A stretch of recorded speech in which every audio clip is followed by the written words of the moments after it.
Thank you, Mr. Speaker and members of the House.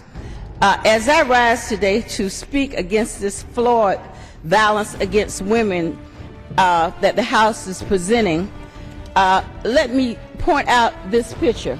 This picture is a picture of Marissa Alexander, a 31-year-old master's degree, no prior conviction, received a 20-year sentence for firing a warning shot in the air. Marissa Alexander has just been sentenced to 20 years in prison for firing a shot near her husband. Alexander says that she did it to stop him. She says that he was hitting her. Despite several rallies by family and friends, she's been sentenced to the maximum. There's a shocking case in Florida that I want you all to know about. It's raising yet again troubling questions about the state's criminal justice system. 31-year-old mother Marissa Alexander was sentenced today to 20 years in prison after an incident involving her abusive husband. Alexander says her husband tried to strangle her after a fight in 2010. Alexander's husband, the young lady's husband, admitted that he was abusive when he did his deposition in 2010. This is what he said. This is Alexander's husband. Quote, "I've got 5 baby mamas and I put my hands on every last one of them except for one.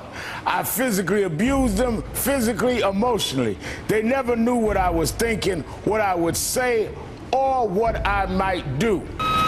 In actuality, she only faced about 12 months in the county jail under Florida sentencing guidelines.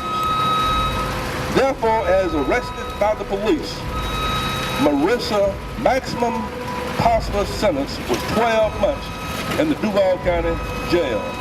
To the contrary, Angela Curry's office unnecessarily added Florida 1020 life statute to the aggravated assault charge. This merciless act enhanced Ms. Alexander's exposure from 12 months county jail to 20 years Florida State Prison, despite the fact that she had no prior criminal record. Not only is this an injustice to Ms. Alexander, this is also an affront to the entire criminal justice system, because Ms. Alexander, an African-American female, is being treated more harshly than similar situated white males. Take the recent case of Rogers, for example. Same GSO, same state's attorney, same judge, Judge James Daniels. According to his arrest on March 8th, 2012, arrest and booking report. Mr. Rogers is a non-Hispanic white male who fired several shots into an occupied dwelling. The arrest narrative specified that Mr. Rogers had a verbal altercation, threatened to kill himself, wrestled with the witness over the firearm in question, and later fired several shots into the dwelling while the witness inside.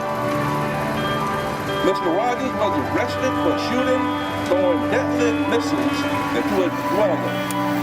Despite the fact that this is a second-degree felony with a maximum of 15 years in prison, Angela Cole's office unjustly, unfairly allowed Mr. Rogers to complete escape of felony conviction at Florida State Prison.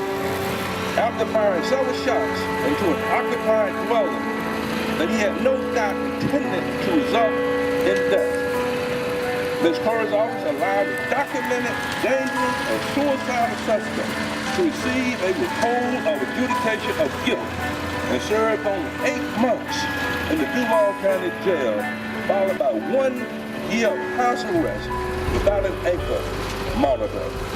On the other hand, Marissa Alexander, who only fired a single shot, was unfairly and overcharged on the Florida 1020 life statute and is now serving 20 years in the state prison system. The question remains, is there justice in Jacksonville?